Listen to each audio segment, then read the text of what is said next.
ask if they know any scary stories. The stories they share, it's not a ghost story. It's one time when my family and I were escaping Syria and the guns were going off and the bombs were going off and the stories get pretty gritty and pretty serious pretty quick. But that's just the reality that these kids have lived, and now they're here living a normal childhood.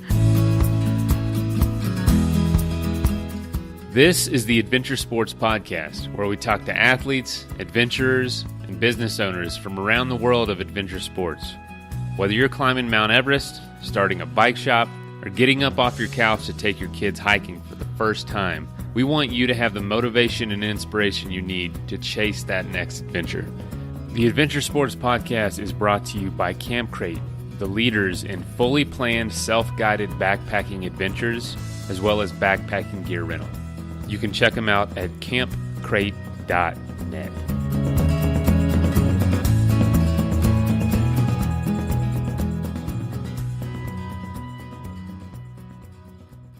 So imagine your ghost stories being real stories from your past.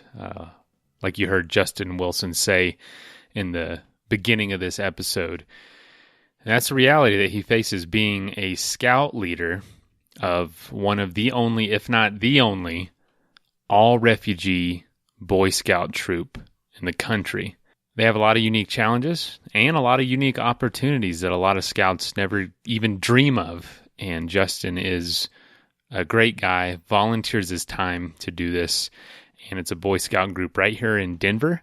And I'm just going to say, some of their needs are hard shell clothing like jackets and pants. But if you were in the area or if this episode, touches your heart or, strikes a chord with you and you want to get involved or get a hold of Justin, please reach out. I will try to put all his contact information in the show notes. But connecting people, especially people who wouldn't have the chance otherwise, with the outdoors is such a huge, huge, huge deal. And it's something this show and I truly, truly believe in, that outdoors changes lives. So if you see a way to get involved, please do it. I hope you enjoy the story. Honestly, we should have talked for 3 or 4 hours just about how cool this is. So I hope you enjoy it. Today's sponsors are Athletic Brewing, who are funding the Adventure Grant. You've heard me say it for the last few months, but today is the last day. This is the 31st of May. Tomorrow, applications closed. We've had a ton of great entries. If you are still thinking about doing an adventure this year, apply. You have today to do it. Athletic Brewing is funding it. Great makers of awesome non-alcoholic craft beer. Check them out. Discount in the show notes. As well as CS Instant Coffee. They are the makers of 100% Arabica coffee in little single-serve packets so you can take it anywhere you go. As well as the Nomadic, a subscription box service for outdoor enthusiasts, made by outdoors enthusiasts. So check them out. Deals in the show notes. And we're giving away 3 of those subscription boxes. So follow the URL and fill that out. All right. Summer is just around the corner. Getting stoked. Here's the episode.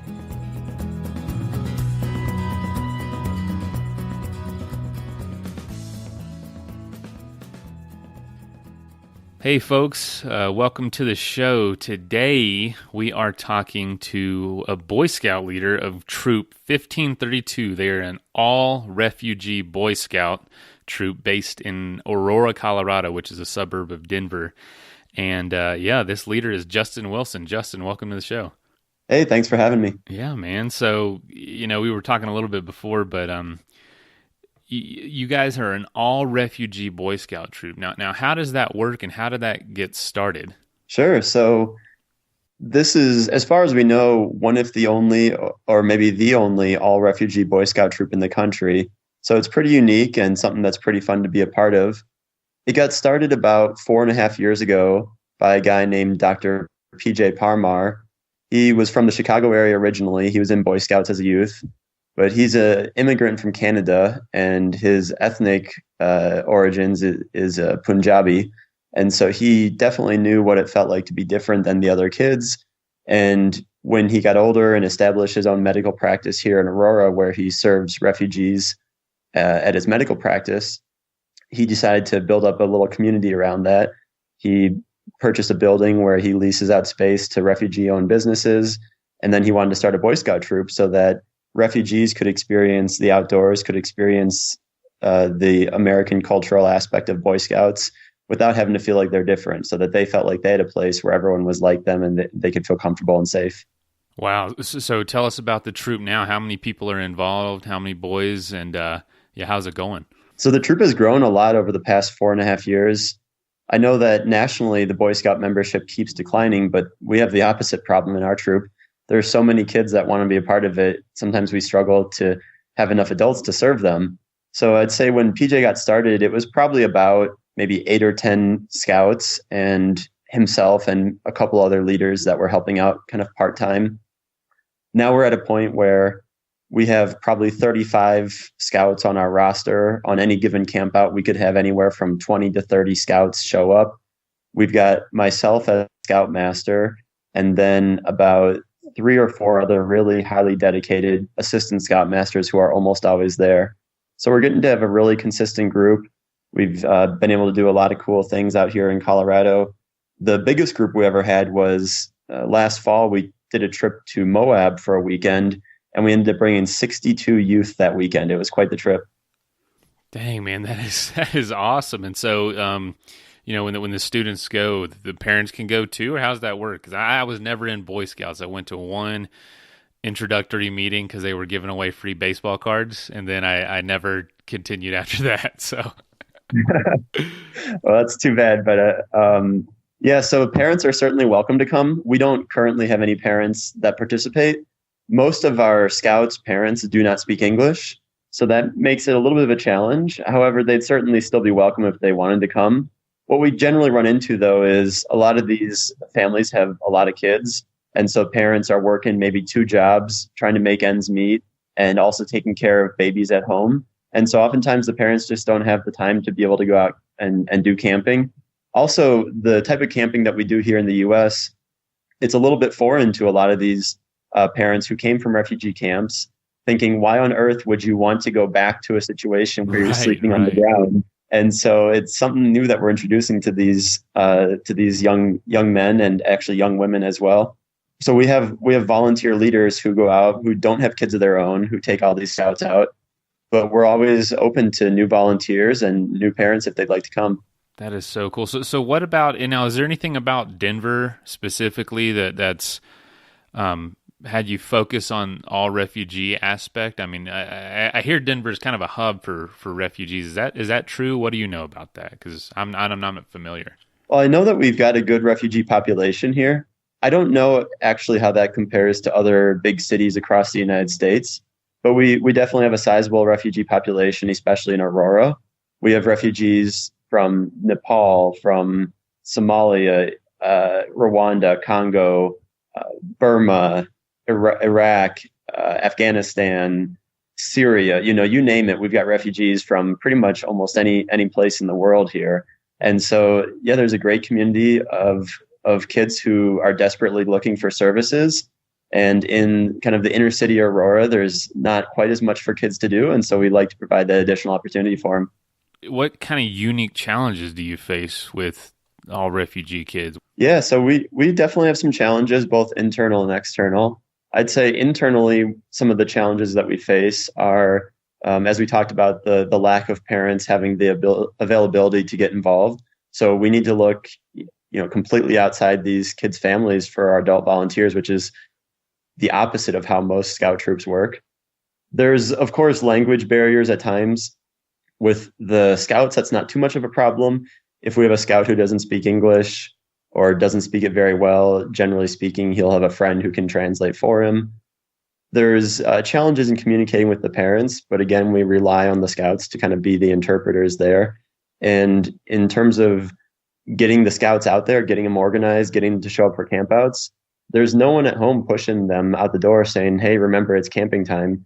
We send them home with a little calendar of campouts, and we've got a Facebook chat group with all the kids in it. We remind them when camping is, and they either show up or they don't. So those are some of our internal struggles. The external struggles that we face really has a lot to do with misinformation about refugees or people's negative perceptions of refugees. And so sometimes if we go out camping, especially in more rural areas, we'll occasionally run into other scout troops or other leaders who don't like the fact that we've got a group of refugees out there. And so that's a big struggle for us, is to try to shield the scouts from that so that they're not running into any sort of stuff like that. So they can just go out and focus on having a good time. Dang, man, that is crazy. So what are some of the things that, I mean, do literally other scout troops will say stuff to you? Yeah, yeah, sometimes. Gosh, so what is some of that? What is some of that resistance? Yeah, so we've had comments that people, who don't really know us and haven't seen our troop operate, just by looking at us, tell us that we're not running a scouting program like it should be run. We've had people tell us that our scouts should not be allowed to go to summer camp because it may be a danger to the other boys there. I mean, anything like that. But again, it doesn't happen all the time. It generally happens a few times a year. And as leaders, we do our best to try to shield the scouts from that, because they don't need to hear that. Our troop is supposed to be a place where they feel welcome, where they feel a sense of belonging. And so we don't want them hearing stuff like that.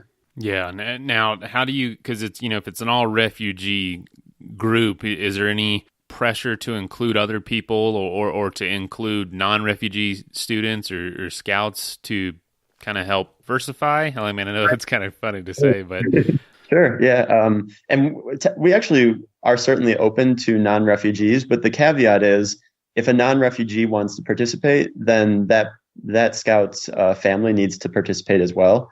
And so we kind of offer a special deal for refugees where they don't need to pay anything. It's completely free, and they don't need to have any parents or guardians tag along.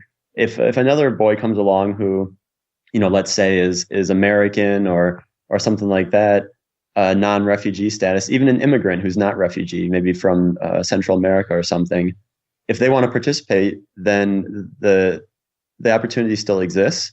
But they need to understand that, first of all, we run this with a focus on refugees. We run it through kind of a refugee lens, and that may or may not work for that boy and his family. And also, they need to participate in the same way that they would in a kind of a traditional scout troop, meaning that they're going to have to have a parent or guardian attend to help provide adult supervision and also help pay for some events. And how long have you been involved? I've been involved now for almost 4 years. What's the experience been like for you? The experience has just been fantastic. I originally got involved in this troop because I've been involved in scouting pretty much my whole life. And I actually also run a nonprofit, a national nonprofit called Scouts for Equality, which advocates for a more inclusive Boy Scouts of America. It was through that organization that I heard of this refugee troop. And I originally joined, honestly, thinking I would be kind of an assistant. I would help out from time to time, not thinking I'd have time to get really deeply involved. But after one summer camp with these scouts, I realized how special of an opportunity it was. And I just kept coming back. I've learned so much from the scouts here. I've learned about their culture. I've learned about their food. I've learned about what it means to operate a program for refugees. I've learned about the culture of this part of Aurora. And I've started to learn a little bit about what it might be like to be a young person of color and the challenges that you face every day, things that I just never saw before. That is interesting. So Scouts for Equality, you say that's nationwide. Tell us a little bit about that? What do you do with that? Yeah, so Scouts for Equality is a nonprofit that was started almost 7 years ago now, and it was in response to the Boy Scouts ban on openly gay scouts and leaders. So we advocate for more inclusive and welcoming Boy Scouts. We pushed for the end of the ban on gay scouts and leaders, which we succeeded in that in 2013 for youth and 2015 for adults. And then over the past few years, the Boy Scouts has continued to open their doors a bit more, welcoming trans boys and now girls as well.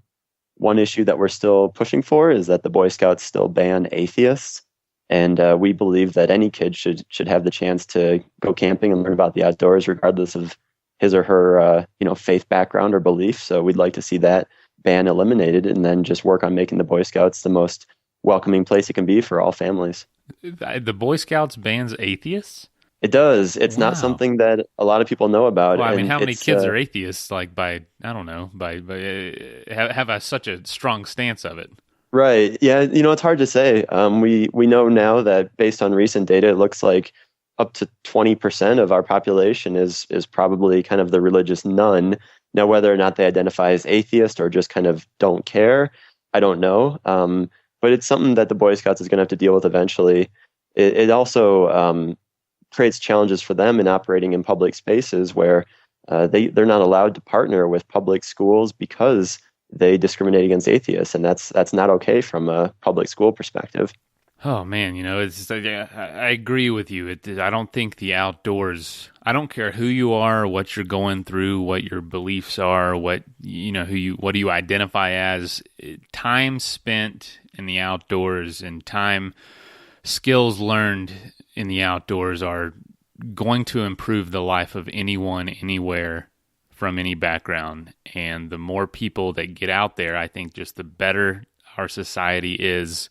If more and more people know the power and the beauty of the outdoors, Absolutely. I couldn't agree with you more. Man, and it is so cool that y'all are trying to get people who wouldn't have this opportunity naturally out there. So what are some of the coolest experiences you've had with some of your troops out on maybe camping trips or some of your excursions? There's so many cool experiences. Yeah, I know it's kind of a big question. Right. No, that's great though. I love talking about some of our stories. Actually, for a little while, I started even writing down after our campouts because there were so many things that started happening. So I would say some of the coolest experiences are introducing these young men to experiences that they've just never had before. So almost every single time we bring a new scout out, when he sets up his tent, he'll say, "I'm so proud. This is the first time I ever made my own tent." And you can just see the look in their eyes of that pride of having built something they're going to stay in. Things like bringing a guy fishing for the first time, or even something simple like introducing new foods. I brought some blueberries or blackberries to the last camp out. I don't remember which, and started passing them around to the scouts, and probably half our scouts had never had them before. Wow, that is crazy. But there's also big things too that we've done. Things like going whitewater rafting, or shooting bows and arrow, and hiking up mountains here, going on top of a 14er in Colorado here, going all the way out to Moab and letting them see the desert. So really what we focus on is the big and small in my troop. We focus on show these guys opportunities that they can have within their own neighborhoods. So we spend several campouts a year just at local state parks that are within 20 minutes drive of their house, but also show them what else exists, get their interest sparked in something that they might take an interest in later in life. Show them what it's like to be up in the high country, up on top of a 14er. Show them what the desert's like. Show them climbing, mountain biking, rafting, and see what interests them. I'm sure you've just seen tons of change in some of these boys. Oh, absolutely. It's a really great feeling when you see a kid for several years. You really get to know them. You watch them grow up, and you see them start putting into action some of the things that you've been teaching them. So things like the Boy Scout rank advancement system. We haven't traditionally done that, but we just recently started doing more of that. And it's pretty cool to teach a guy some knots that he's going to need on his next camp out, and then watch him, teach others or put those into practice. Talk about the values of how we respect the outdoors and how we respect others. And then if one of the scouts starts slipping up, just ask the question, is that really what a tenderfoot scout would be doing right now? And you can see it kind of process in their mind, and they think, no, you're right. So it's pretty cool seeing that stuff. And another cool experience is learning their stories, getting to know these scouts, getting to know the challenges they've been through. We have 12 and 13-year-old scouts who, when we're sitting around the campfire, we ask them we ask if they know any scary stories. And the stories they share, it's not a ghost story. It's one time when my family and I were escaping Syria, and the guns were going off and the bombs were going off, and the stories get pretty gritty and pretty serious pretty quick. But that's just the reality that these kids have lived, and now they're here living a normal childhood. So we just provide an opportunity for them to feel safe and secure and welcome, and make sure that they feel okay sharing their stories. Athletic Brewing is pioneering non-alcoholic craft beer. Yeah, I said non-alcoholic craft beer. And there's a number of reasons you might want to do that. Whether you're training for an event, which a lot of our listeners are, or, if you're babysitting and don't want to be drunk in case something happens. I mean, stuff happens, but you still want to sit down and enjoy the game and have a beer. This is an incredible option for a full-flavored, full-bodied beer. Each can is only 50 to 70 calories. With IPA, golden ales, stouts, and tons of seasonal offerings, Athletic Brewing is a great option if you want that craft brewery taste, but not deal with the effects of alcohol itself. If you'd like to save 15% on your first order, go to athleticbrewing.com and use the code ADVENTURE at checkout.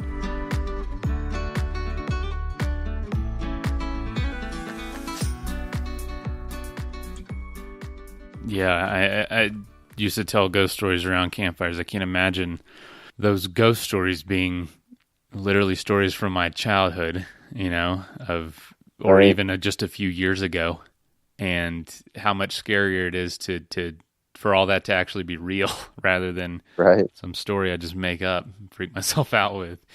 Man, that is just crazy unique. And so you said you have scouts from all over the world, like all over different countries.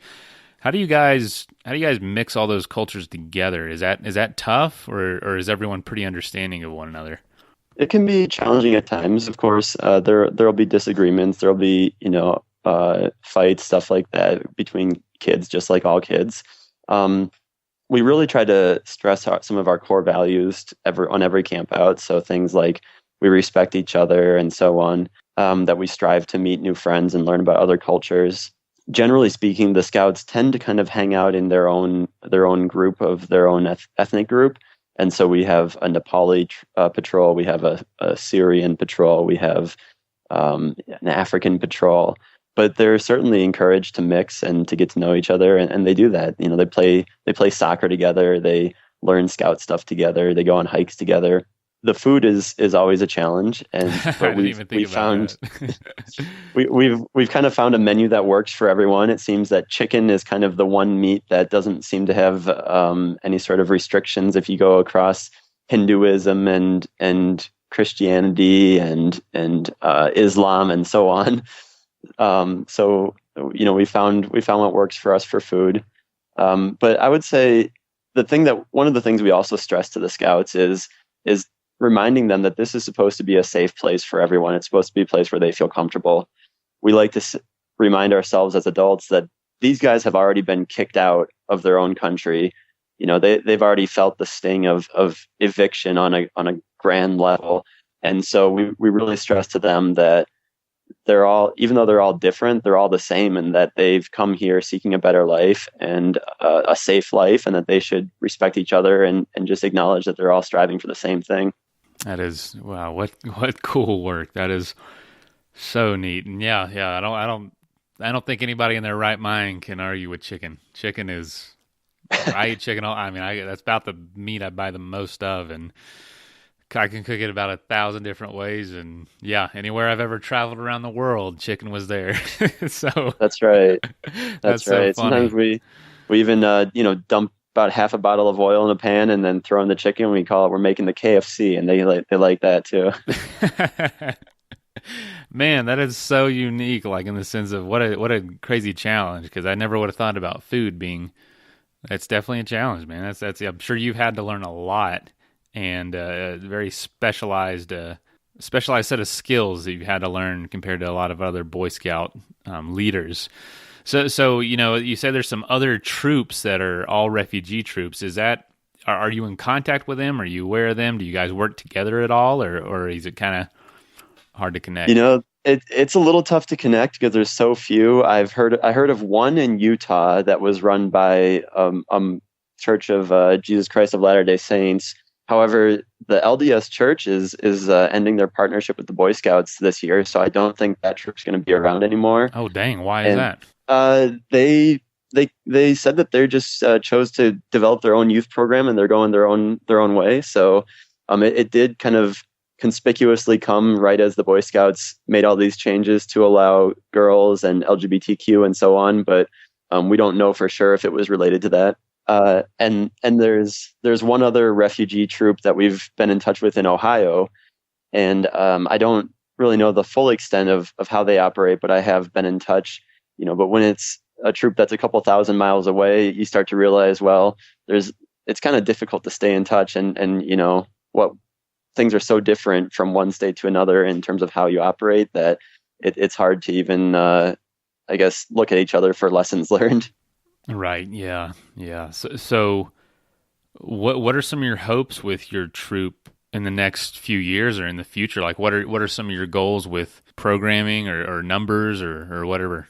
Yeah, so we definitely have a few goals in mind that we're working on right now. First of all, we've been trying to get a girls' troop up and running for a couple of years, and we've run into some different challenges there. Some of it due to kind of the culture of how these different groups view the role of young women in society and so on, and some of it related to the realistic, the practical matter of a lot of times the girls are taking care of babies at home and so on, and also some challenges with finding women, who want to take out the scouts and so on. But we're starting to cut through some of that stuff, and I really hope that we have a girls' troop up and running here in the next year. We also have started working on some of the Boy Scout rank advancement, and so I'd love to see us get our first Eagle Scout in the next few years. So that's something that's big on our radar. We're always looking to grow bring in new leaders and grow bigger, increase our capacity to serve even more youth, and then also just look for new adventures. So, as I said, we've been to Moab. We go up to Wyoming sometimes. It's always a big draw to go to a new state, and so we'd like to bring some scouts even to Nebraska just to show them what that's like. We'd like to take scouts to the high adventure base in New Mexico called Philmont. We took a few scouts to that a couple of years ago, and we'd like to get back there and start doing that more regularly. Some of the things that we're looking forward to in the next few years. So what are some of the bigger challenges when it comes to making that stuff happen from your perspective? Generally speaking, having consistent adult leaders is one of the biggest challenges. And so we're at a pretty good point now to serve the number of youth that we have. But if we could find more adult leaders who joined up, that would increase our capacity. It would increase our ability to have really organized and smooth running campouts. The girls' troop, I think, is something that we really need to look at internally and work with the refugee community to figure out how to make that work. I think we have enough women who are interested in doing it that we just need to figure out how to make that work. And then in terms of the big trips, the Philmont High Adventure and other states, stuff like that, again, I'd say that comes back to having consistent adult leadership. So really the thing, our biggest limitation in terms of how we grow and how we succeed is just finding those adult leaders who are willing to put in some time and get to know these kids and join us. Do you mind sharing a story or two from one of your trips where you thought like, wow, this is what we're doing is amazing? And it's funny too, because like the things that sometimes like the things that stick out to you immediately are some of like the bad things that happen, but that's not the picture that I want to paint for people. Well, so that's just human nature. Get that out of my mind. Get that out of my mind. Get it out of my mind. Yeah. Right. Well, man, I used to guide trips, and I can tell you right now, I can literally point out, oh, this was the worst group I've ever had. I know exactly who they are, I know their names. And if you ask me the best group, I would say, it would take me a second to remember the details because I don't know why, just negative things stick out. I know. Unfortunately. That's funny how that works. Yeah. All right. So just a few stories from our end. So every year we try to go up to high country somewhere up by elevation. So we're talking elevation of 10,000, 11,000 feet. And we oftentimes try to go up around the Leadville area. There's a lot of public campsites up there where you can go with no reservation, just throw down your tents. And so for the past few years, we've been going up to this area kind of by Leadville. And it's just such a different experience to get the kids up to that high elevation, bring them to the 10,000 plus feet. We're always reminding them, warning them, you got to drink a lot of water, you got to eat right. But of course, there's always the one kid who decides he's just going to drink Monster and eat Takis all weekend. And then he's the one that's throwing up everywhere that you're cleaning up from. But then we get those guys out there and we get them up to these alpine lakes. We go on little hikes, and it's amazing to see to see it in their eyes as they come up to this environment that they've never seen something like this before. These big mountains, these big beautiful pristine alpine lakes, and the scouts are all so adventurous and they love the water so much. We'll get up to an alpine lake, and anyone that's been up to that elevation knows that it doesn't matter what time of year it is; those things are freezing. And then you look over, and sure enough, the kids are in their shorts, jumping in, jumping around, doing flips, swimming around the lake, and they make the most out of every minute of it. We also like take them out fishing up in those areas, and it's fun when I end up learning something too. So, for example, I'm not a great fisherman, but I'll take the guys out fishing, and let's say we catch a few trout or something, and I was showing them how to clean the fish. And so I showed them how you cut off the head, and I said, okay, well, we throw that in the bucket and we don't use that. And one of the scouts is like, what are you talking about? That's the best part. He grabs all the heads and says, if you don't want them, I'll take them. So there he is, cleaning out the eyes and this and that, and doing it all up and showing me how he's going to use the fish heads to make a soup that night. So experiences like that are things that really live in your mind almost forever, where you get out into the right environment, like this high alpine area. So the kids are learning stuff, you're learning stuff, everyone's challenged a little bit because of the elevation and a different climate and so on, but not so much that it's overwhelming. And everyone ends up learning a bunch of stuff, and they go home with a lot of memories and, of course, pictures, because always got to look for that new Facebook profile picture, I'm sure. So that's definitely one of the highlights, is getting up to the high country. Another memory that stands out is right here in the Denver area. Last fall in November, we went to Bear Creek Lake Regional Park, and we usually go there every year. And it was a great camp out because we did archery and we did fishing and we did swimming and all kinds of fun stuff. But at nighttime, it started to rain a little bit, and it got pretty chilly, and it got super windy. And here we are, only a half an hour from home, experiencing some of the worst conditions that I've seen camping with these guys. And I got to really hand it to these scouts. Even these guys that were brand new, had never been camping before. They were in these kind of old used tents that we have. Not all of them are the greatest in terms of waterproofing, and not all of them are the greatest in terms of zippers functioning and this and that. And we're just getting pounded on by this storm. And the kids, by and large, just did a fantastic job. They all got in their tents and their sleeping bags. They huddled up together, and I went around checking on them to make sure that they were all okay. Even when one kid's tent got completely flattened and shredded by the wind, I mean, it was just destroyed. They just climbed into the van and found a bench to sleep on for the night. Most of them had a sleeping bag. One kid didn't have a sleeping bag; his was too wet, and he just toughed it out. Had no problem. So to see them persevere through a challenge like that was really amazing too. And then the next day they get up. No one's complaining. No one's crying. No one's whining about it. These are tough kids, and they just pushed right through it, and they were determined to have a great time. So that really stood out to me, as well as kind of an ironic one, because thinking we were so close to home, you think it's going to be easy, and it turns out being one of your most difficult ones. But really proud to see the scouts and how well they did with something like that.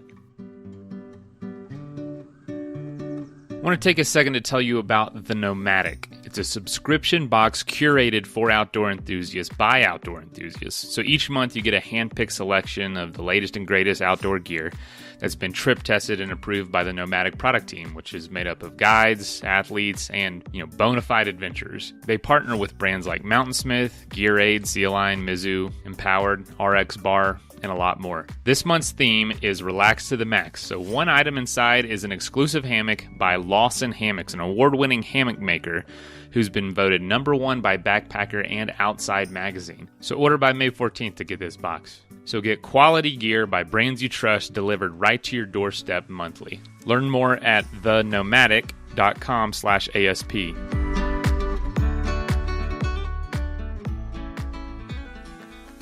This episode is also sponsored by CS Instant Coffee, 100% Arabica coffee with compostable packaging. And you can find them at csinstant.com. nomadic.coffee and use adventure at checkout for 20% off. I love that. I love that. Yeah, the closest, adventure is not, it does not have to be 5-6 hours away or a fly across the world. Adventure is right in your backyard. And Absolutely. it can catch you off guard too when it shows up so close to Absolutely. home. Yeah. And I'm Yeah. sure you were Yeah. I'm sure you're the only Boy Scout troop to ever have fish head soup, I would imagine. It's possible. It's possible. And that is too funny. That is so cool. I mean, there's just so many things like that other troops and other people just never will have that kind of experience. And to see, oh man, that's probably got to be the best feeling in the world to see them come up on a lake. Because if you've never experienced, tree line, alpine lakes, walking for miles and then have this open view of a mountain with this gorgeous turquoise or clear lake, it can really just take you back to first come on that view. And if it's your first time, man, that can change your life. It really can. It's so cool to see stuff like that, and especially with something like the Boy Scouts, where you get to know these kids really well. You develop a relationship over the years with them, and some of these scouts that we have, I found that their cultures are a little bit more open in terms of just kind of expressing affection and stuff. And so we constantly have scouts who are just thanking us and I guess just showing us that they really care about the fact that we're getting them out there. I even have one young guy in the troop who insists on referring to me as his camping dad. And so we just really developed close bonds with these guys. And then so to see them, grow and experience things like this is pretty neat. What an awesome life. What an awesome thing to be pursuing. What's your hope with some of the scouts? What do you want to see them do or become with their lives because of the influence of Boy Scouts? Yeah, so I really hope that we have an influence on the scouts just to show them more of what's out there, more possibilities. Sometimes not necessarily because they're refugees, but because of where they live and because of the communities that they live in. Some of them think that the only viable outcome is that you work at McDonald's the rest of your life or something like that. And not that there's anything wrong with that. If a kid wants to do that and is happy doing that, I support him doing that. But we got some sharp kids who they strive for something more. And so showing them what career paths exist in terms of, medical professions, IT professions, helping them understand that college is within reach if they want to do something like that, helping them understand what trade schools exist if they're interested in doing something with their hands. And then also showing them what exists out there in terms of building community and being a good citizen, helping out your community, volunteering.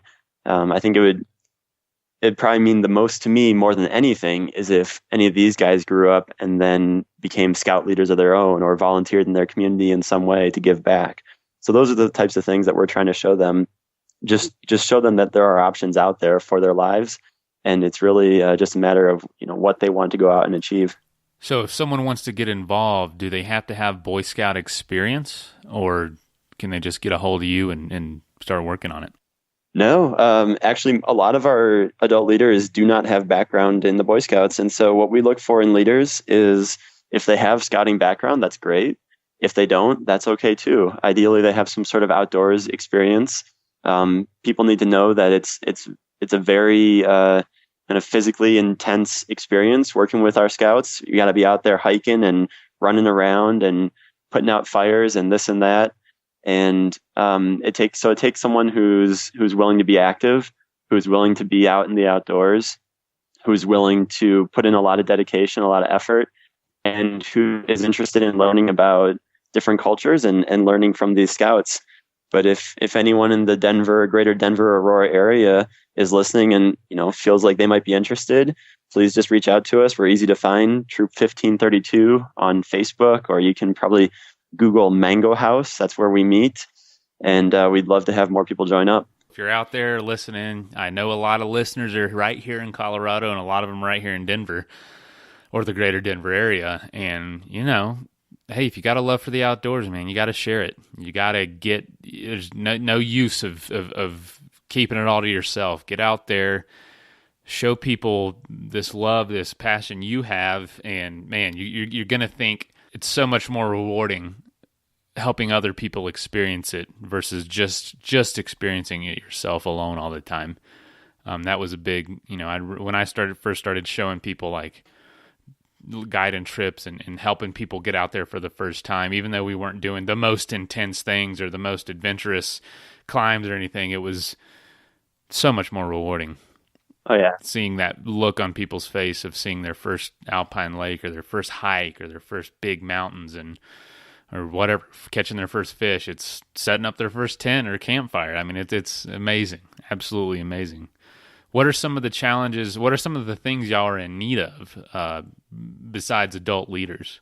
Yeah, so people ask us sometimes, what do we need in terms of gear or funding or whatnot? We're funded by Dr. PJ and his clinic, and so we're thankful for that. In terms of gear, we're always looking for kind of little specific items, and so some things that we're pretty good on right now is actually we're good on tents, we're good on sleeping bags. But people should recognize that we strive to provide everything that a scout may need for a camp out. I mean, everything down to socks and boots and sweatshirt and pants. We try to make it so that it doesn't matter if it's the middle of winter. If a kid shows up in flip-flops, t-shirt, and shorts, we're going to make him successful that weekend. And so really, actually, the number one thing that we're in need of is, if anyone's interested in getting rid of some old gear out of the closet, is we need hard shell pants and hard shell jackets. For our winter activities and for kind of the shoulder season stuff. That's the hardest thing that we have to find. So that's probably the number one thing outside of adult volunteers. Other than that, just helping to spread the word, like us on Facebook, follow our adventures, and share our information with people. Now, you already mentioned how people can get a hold of you. Is there anything else you want to share? I don't think so. I think that probably covers it. Now, is this what you do? This is just it's a volunteer thing that I do. Wow. So what do you do for work? For work, I work IT. I work on radiology software for hospitals, and I work full time for a hospital in Boston, just out of my home here in Denver. Oh wow, dang man! So this is all volunteer for you?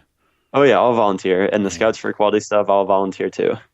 Golly, man, that is well. Thanks for doing what you're doing. Yeah, thanks. I've managed to find ways to keep myself busy. Yeah, no kidding. And you say it's fully funded by Dr. PJ? Yeah. So is growth, I guess, going to be doable? You know what I mean? Is there like a certain point or okay, like it's not? It's totally doable. Okay. So it turns out it's actually pretty cheap to run a Boy Scout troop. We actually get some assistance from the council too, in terms of like the annual registration fee is like $30 a kid. We don't have to pay that. So, it saves us $1,000 a year. The big thing that the council does for us is they give us free summer camp. And summer camp is crazy expensive. It's like $400 a kid or something. And so, without that assistance from the council, we wouldn't be able to do the Boy Scout summer camp. But outside of summer camp, it's actually incredibly inexpensive to run a scout troop. Pretty much all of our gear is more or less donated. And so then you're really just looking at gas, food. He had to buy a couple of 15-passenger vans, but that was kind of a one-time expense. So, I'd say, I don't know, probably like to run a scout troop for a year, maybe 10 grand or less. So, I mean, it's a chunk of change, but like, it's not something that's so expensive to where we can't scale up. If we get more kids, then we just need to buy a little bit more food. That's not that big of a deal. Yeah, that's less than I would expect, honestly, for an entire year. Yeah. 10 grand. I mean, yeah, yeah, you're right. That's not nothing. But there's a lot of people who could fund a Boy Scout troop by themselves. Exactly. I mean, exactly. I'm sure people waste 10 grand on, 2 bicycles a year. Right. Yeah, exactly. Crazy. And, it helps too when we do our best to try to find free camping if we can, but we pay for camping at times. We pay for cabins, but yeah, it's actually not quite as expensive as people would think. I don't think. You're getting people out there to experience the outdoors. Mm-hmm. There's nothing. I don't think there's anything more important than that in this world. Just because it's something that our culture is slowly continually moving away from. I totally agree. Especially those kids, especially the opportunities that they wouldn't have to make this happen. This is fantastic. Yeah, it definitely makes me feel good. I mean, I really got into the outdoors through Boy Scouts as a kid, and so it's just kind of passing it on. But it's like you said, I mean, especially to an underserved community like inner city Aurora, and on top of that, refugees. It's just they don't have the opportunity to do this otherwise, and it's it's impossible to say like what kind of spark you might light in some kid's mind that they go on and this becomes a big part of their life in the future. You never know. You say you don't get a lot of support from parents. What are the parents' reaction to what the kids do, if you hear from them? So we don't hear from parents that often. There is a couple, actually one family in particular, a Syrian family who I see their parents pretty much every time I pick up the kids. And one of the kids has a lot of behavioral issues. And so really that mom is just always super grateful that we're bringing her kids out to, get some new experience and to interact with other people and to have some positive like American role models. So I think the reaction probably ranges from that kind of thankfulness to honestly indifference. We have some kids who have come camping who their parents, I don't think, really understand what Boy Scouts is. They kind of view it as maybe just their kid going out and having fun with friends for the weekend, not realizing that there's actually a lot more to it than that. And so, it's difficult to say with the limited amount of interaction we have with parents. Yeah, that's tough. I guarantee you're going to be sparking some big fires in these kids, man. And I just love when people are willing to share their passion for the outdoors, and not just absolutely make it all about what they've done, what their adventure resume is. Mm-hmm. We hear a lot of that on the show. People are there are some arrogant people. We're pretty blessed with pretty humble people, but every once in a while it's like, all right, come on, man. Like, who gives a crap that you did this? I don't want to talk to you. Yeah. So this is great. Yeah, no, I agree. It's and we most of our adult leaders have some sort of outdoor interest. Like I'm kind of our backpacking expert, and we've got another guy who's our climbing expert, and we've both done pretty cool things, but it's not like we don't go to campouts being like, guys, I'm going to give you a slideshow on when I did this trek in Alaska. It's like, right. Like, no, we're just going to we're going to go have fun and slowly introduce these guys to the outdoors and let them find their own passion, let them find their own way to it. We're definitely a group that's focused on the humility of it's not about the adults, it's about the kids. And if anyone joins up and they try to make it about the adults, then we start having conversations about whether it's a good fit for them to be volunteering with us. Right. Absolutely. That'd be fantastic. So yeah, man, well, I'll look forward to that and we'll stay in touch. All right. All right. Great. I appreciate it. Justin, thank you so much, man. All right. Take care. All right. Yes, sir. See ya. Yep. Bye. Well, first of all, thank you so much for listening to this episode. It really means the world to us that you want to spend your time with us. If you'd like to help us further, please just leave us a review on iTunes, share us on social media, tell your friends about us. You can become a patron, a supporter of the show for $5 a month at patreon.com/Adventure Sports Podcast. And if you know somebody that would make a good guest, reach out. We're always looking for good adventure and outdoor stories. And lastly, thank you to our sponsors, whose messages follow right now.